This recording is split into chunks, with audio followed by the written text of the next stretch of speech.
Good afternoon. Football দুনিয়ার একটি আপডেটের ভিডিওতে আপনাদের স্বাগত। কাল ইস্টবেঙ্গলের এএফসি কাপের প্রিলিমিনারি রাউন্ডের ম্যাচ।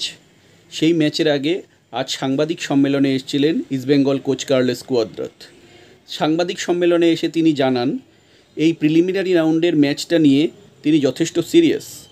তিনি এই ম্যাচটিকে যথেষ্ট গুরুত্ব দিয়ে দেখছেন এবং তিনি এই ম্যাচটি জিতে এএফসি চ্যাম্পিয়ন্স লিগ টায়ার 2-এর গ্রুপ স্টেজে যেতে যথেষ্ট আত্মবিশ্বাসী।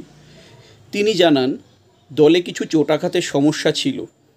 জিকসন সিং, দিমিয়ান্তিকসের মতন ফুটবলাররা চোটের কবলে পড়েছিলেন, তবে তিনি ইস্টবেঙ্গল সমর্থকদের স্বস্তি দিয়ে জানান যে দিমিয়ান্তিকস এবং জিকসন সিং আগামীকাল খেলবেন এবং ক্লেইটন সিলভা, যিনি বহুদিন ধরে একটি পিঠের যন্ত্রণায় ভুগছিলেন, তিনিও হয়তো ম্যাচডে স্কোয়াডে থাকবেন। এছাড়াও তিনি জানান তার দলবদলের বাজারে ইস্টবেঙ্গলের কাজ এখনও শেষ হয়ে যায়নি। আরও বেশ কিছু ফুটবলারের সাথে ইস্টবেঙ্গল এখনও কথা চালাচ্ছে।